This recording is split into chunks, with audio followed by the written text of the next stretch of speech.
Life is precious, and we all have the opportunity of living it to the fullest. Unfortunately, so few of us know how to manage it all. How do we account for our opportunities? How do we account for our time? How do we account for our relationships, health, spirituality, homes, finances, influence, and careers? How do we account for the one life we have to live? I am so glad you asked. In this program, you will find answers to all of these questions and more. Welcome to the Account for Your Life podcast with your host, the healthy accountant himself, Jay Moore. What's happening, and welcome back. Today on the podcast, strong men stand behind strong women. Not strong men stand in front of strong women. See, we've been told in this society that men stand in front of women. Men don't stand in front. Men stand behind. And today we're just going to talk or have a quick conversation about this idea of the strong woman and the man standing behind her. So if you haven't subscribed to the podcast, if you're watching this on any of the platforms, make sure you subscribe there, especially on YouTube. If you would subscribe to our YouTube channel, we're looking to build this to a community of 100,000 like this. There's no way I can do this. There's no way I can do it by myself. So I'm asking you to subscribe to our YouTube channel, where there's going to be amazing content, not just the podcast, but even more content that will be developed over this year, 2024. So if you missed the episode 911, did you miss the episode 911? Do you know which episode that is? And that was the episode 911. Let me just kind of make sure I got the right title for you, because I want you to go back, and if you have not watched episode 911, I want you to go back and watch that one. Episode 911. Just want to get the title for you. What kingdom believers need in 2024 for success. You want to go back to that one. What kingdom believers need for success in 2024. That was done on January 29th. So that was just 2 days ago. So go back and watch that one, because look, if you're a kingdom believer, or if you're someone that's a person of faith, definitely for you. All right. Strong men stand behind strong women. So we're finishing up Proverbs today, Proverbs 31. And in this chapter of Proverbs 31, it's talking about a woman. It talks more about a woman than a man. But I'm looking through what it's saying to find out what it said.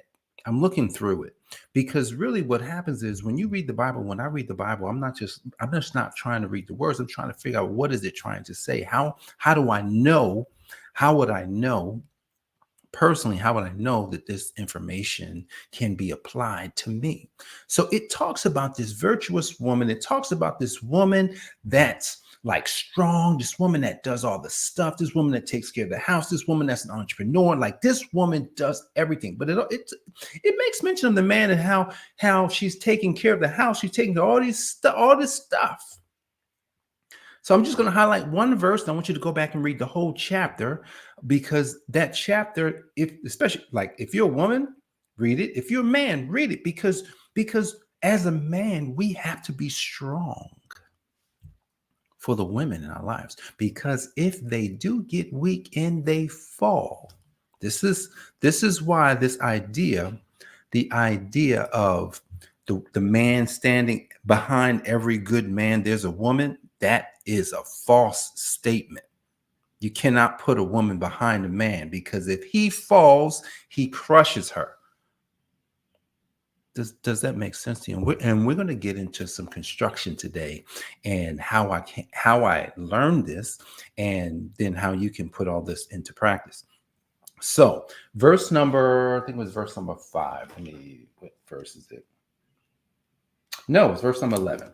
It says, no, verse number 10. Actually, we're going to read verse number 10. A wife of noble character, who can find? Can you even find one of these? Strong woman.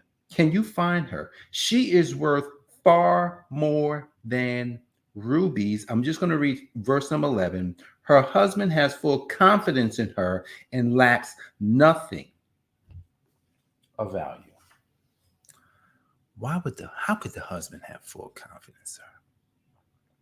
Imagine this, right? Let's think about, let's go all the way back to the beginning real quick. Adam and Eve. Before there was an Eve, there was an Adam. Why didn't God create them at the same time? Why didn't God create Adam and Eve at the same time? I know. I want you to consider this thought. Why didn't He create Adam and Eve at the same time? So before Eve could come into the picture, Adam had to know what he had to do in life. He had to know. He had to have been given his work. He had to have been given an understanding. He had to have learned some things that he couldn't have learned if someone else is there, because he needed to be strong enough that when she showed up, she could just see what he's doing. And then she could take a cue from what he's doing and start just kind of like, oh man, like, guys, this is my assertion. This is my assertion, right, of the scripture. And so here it is. God creates Adam first. Now, that's not an assertion. That's in the Bible. God creates Adam first. He's the firstborn. And there's something about first in the Bible. Like anytime something happens first, then that's the most important thing. Because even though there's going to be more things that come behind it, the first thing that is done, the first thing that is said, the first thing that the first principle that's given, that's what the original intent is of that thing. So the first thing that God did, He created a man. I know we're going to get to the woman in a second. He created a man first. And I'm not saying to bring some supremacy with being a man. No, I'm just saying that's what He did first. Like at the end of the day, that's just what He did. Because He built a foundation first. This is where construction comes in. I've had clients in the construction business. And one of the first things they do when they go to build a house is they dig the foundation. They dig it first. And before they dig the foundation, they have a plan. They look at the plan. They see the rendering. So the first thing they do is they see the rendering, meaning the architect has already created a rendering, a model of what this is supposed to look like. There may be a book. There may be just, oh my goodness, wow, this is going to be a nice house. Now the house isn't even built yet. This house is going to be beautiful. It's going to have all this stuff in it. And then when the general contractor shows up, the construction guys, they show up, then they just hand them the plans. They don't hand them the pictures. They just hand them the sketches and, they hand them all of these details. But the first thing they got to see is, okay, well, we see this house is going to be X high and X wide, and it's going to be so many square feet. Okay, we see that. But, okay, now let's measure. Based on these dimensions, let's measure the depth that we got to go down in the ground. They're going to measure it. Oh, okay, we're going to have to go down 10 feet. Oh, we're going to have to go down 15 feet. Oh, it's going to have a basement too. We got to go down a little bit further. Let's go down. So then they dig out the foundation. They can't build anything yet. They're just digging. They dig it out. Have you ever seen like a big skyscraper being built or a really big building being built? Have you ever seen the depth that they have to go in the ground first? There's like you could go down that far. Yeah, there's depth. And so they dig it out. And once they dug it out, you got to take all the dirt out. You got to put all the trees up, everything. You got to clear it out. Now it's just boom. Then what they got to do is they got to put this framing around where they're going to pour the concrete, right? So it's this rebar and wire and all kind of stuff that they got to then put all around. I'm getting to the woman in a second. I got to put all around here. And so once they do that, then when they have all that set, then they pour the concrete. Now, here's the thing. When they pour the concrete's got all kind of rocks in it, and they have to reinforce the concrete a lot of times with more wire, rebar. Last summer, we had our driveway redone. Put they had to dig up all the old concrete because the concrete was broken up, and had to come and dig it out. And what the contractor told me at the end, he says, well, what we did was we reinforced it with more rebar wire. We reinforced it so that if something happens, it's just not going to start breaking up. That reinforcement is going to keep it so that it stays strong. So that it doesn't matter how many cars come on this driveway. Doesn't matter how many people walk on this. Doesn't matter how much water comes on. It's going to hold because we reinforced it with more wire. So when God created a man, what he did was he created someone with that had the ability to withstand a fall by the woman. So if something happened with the woman and she made a misstep, she falls and get right back up because the foundation is set. So when we read, now check this out. When we read the scripture, it says in verse 10, a wife of noble character who can find. So that's the first thing. The first thing is, wait a second, that woman has to be of a certain character to be able to operate in an environment like this. Because if the woman doesn't have a certain character to be able to operate in an environment like this, then they're not going to want to do it.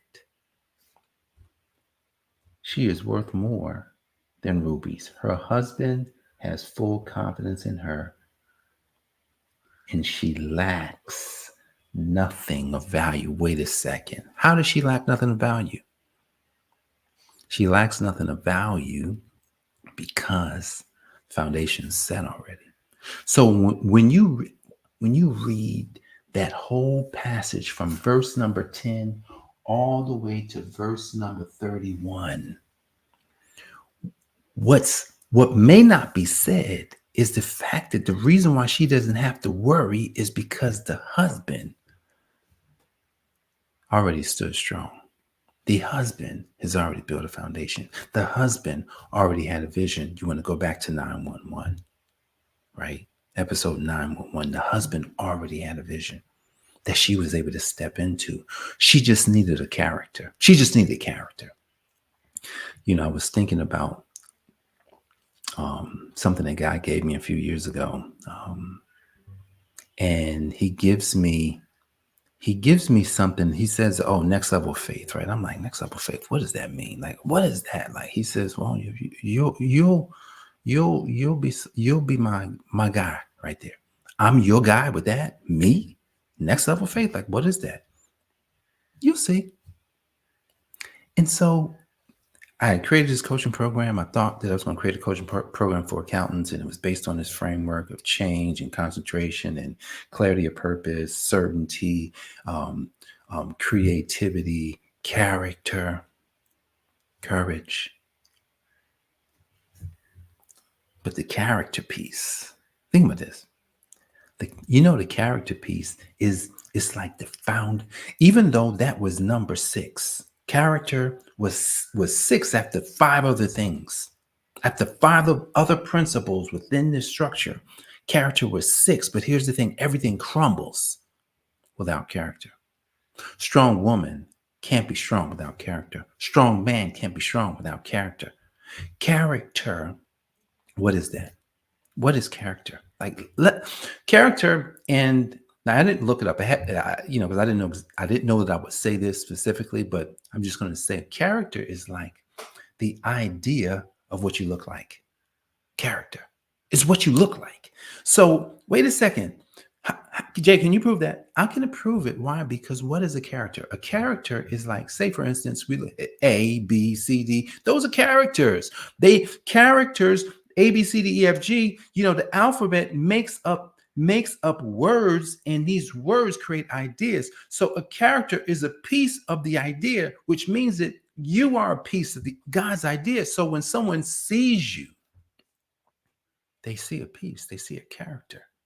Oh, peace. This guy's got peace. This guy's patient. Oh my goodness, this guy's kind. Oh my goodness, this guy's love. Oh my goodness, this guy's patient. Man, she's loving. She's everything that I would. Man, she's everything that I ever wanted. Character first. A noble character is what she possessed. And then it also, and then lastly, it says that her husband has full confidence in her and lacks nothing of value. So the husband lacks nothing of value. Why? Because she has character. She's built on the fact that he set a good foundation for her. She doesn't have to worry about certain things. And she's able to manage the whole thing, the whole business, the whole process. She's able to do this for him. So when we're thinking about the strength of a woman that has noble character, in order to make this successful, you need a strong man, someone whose foundation is already set, someone who already had a vision, someone whose vision is so big and so vast that it's interesting. I was at the gym this morning and I started to see part of a vision that we had some years ago, as Jenny reminded me of something a few days ago. And I started seeing a part, and I started seeing her, doing something that she may not necessarily be ready for it. Here's the thing. She may not be ready for it, and she doesn't have to be. The foundation just needs to be set, and she can easily step into it. See, because when the foundation is set, it's like, oh, I won't make any mistakes because the foundation is set. It's like, so if the foundation's not set and then you throw somebody out there to try and build something, what happens is it crumbles. It comes down. So if this noble charactered woman, if the foundation had not been set, then she's out there trying to create it all herself. I'm not saying that that's not possible, because you got a lot of women today who can do these things. Women are built to run stuff. That's in the Bible. Like that's true. Women are built to run stuff. They're not built to run it just by themselves. They're not. They're not built that way. They are built to run with a strong man. As we close this month, and we've gone through the whole book of Proverbs this month. We didn't go through every verse and every lesson within it, because there are probably, and I would just say, thousands of messages within Proverbs by itself. We just talked about we just talked about 31 ideas that I've personally been able to glean out of Proverbs, because I've studied Proverbs, and not because I don't even know a lot of the intricate details of Proverbs. I just know some principles. I, highlighted a few verses. I can see how the verses work with other verses within the Bible. And it continues to lead me to the same place. Where is that? It leads me to the place where, look, as long as I'm seeking first the kingdom of God and God's righteousness, there's nothing that I won't have. Everything I need is provided. Everything. So if you need something today, if there's something that you need, think about this. Forget the wants first. If there's something that you need and you don't have the thing that you need, ask yourself, am I seeking first the kingdom? If the answer is yes, Jay, I'm seeking first the kingdom, then what are you worried about? Because verse 34 of Matthew 6 says, don't worry about tomorrow. Don't worry about anything, because that's what the Gentiles do. So if you worry, if that's what everybody else is doing, then you're just like them and you're not seeking first the kingdom. So if you're seeking first the kingdom and it's something that you need that hasn't quite shown up, then that just means you just keep seeking first the kingdom. We haven't even gotten to the things that you desire, the things that you want. Because obviously, if there's things that you need that you are still working towards and allowing God to help you to transform. Yesterday, episode 9:12 talked about this transformation, this renewing of your mind. Then it's just continue to seek. Continue to discover. Well, God will Who did you create me to be? Who did you create me to be? Right? If you're a woman, strong character. Read this. If you're a woman, read this whole passage in Proverbs 31. If you're a man, understand the foundation so that you can have a Proverbs 31 wife, or you can have a Proverbs 31 girlfriend. Understand the foundation that has to be set within you first. Because if your foundation is not set and you go try and get with a strong Proverbs 31 woman, it's not going to work. We see this all day, every day. There's all these women out here that are strong, and these weak men, which I'm not bashing men, because men, if you're a man, just like I'm a man, we have to step into our rightful place. Yes, has society shifted and done some things that kind of like pushes? Yeah, it has, but I ain't gonna sit here and cry about that.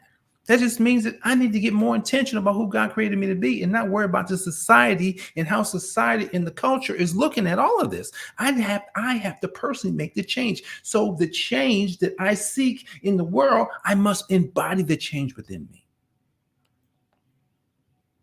So if I'm gonna be a strong man, right? If I'm personally gonna be that man, I should expect that the woman that I'm with is strong. And people that are strong, they have ideas. They have ways of doing things. And so the goal for me now is be so strong that the foundation that I leave sets up whatever it is that she needs to do. She doesn't have to worry about the different things. She can just do them, because that's what men are supposed to do. That's what a strong man should be doing in 2024. So that's the end of Proverbs for January 2024, man. I'm so grateful and thankful that we got through it. I'm also grateful to my mentor, Mr. Pedro Adeo of 100X Academy and H-Way Media, who has been a guiding light for me. He's done something that I don't get to share often, because he's a man. He's a man of men. He's leading people, and he's leading people into the kingdom. He's allowing people to become themselves. And I remember when I met Pedro in 2019, after I think I was reading Dr. Miles Monroe's book, The Purpose and Power of Authority. I read the book and I said, Pedro he'd be my mentor. So I'm sharing that just because no one gets anywhere by themselves. I'm here because Pedro did a 31-day wisdom challenge where he went, like today is his last day of doing this challenge, where he's helping people on a way higher level than I am at this point in my life. But I'm just thankful for what he is doing, because it gives me hope, and it gives me solace to know that my time is coming. So strong men stand behind strong women. I hope you got value from this. If you did, like, share, comment, let somebody know about the podcast. Account for your life. God bless you guys. I will see you on the next episode. Peace. Thanks for joining us, listening friends. We are so glad you invested this time with us. Always remember, you only have one life to live, so live it to the fullest. This has been the Account for Your Life podcast with your host, the healthy accountant himself, Jay Moore. Until next time, make it a great day.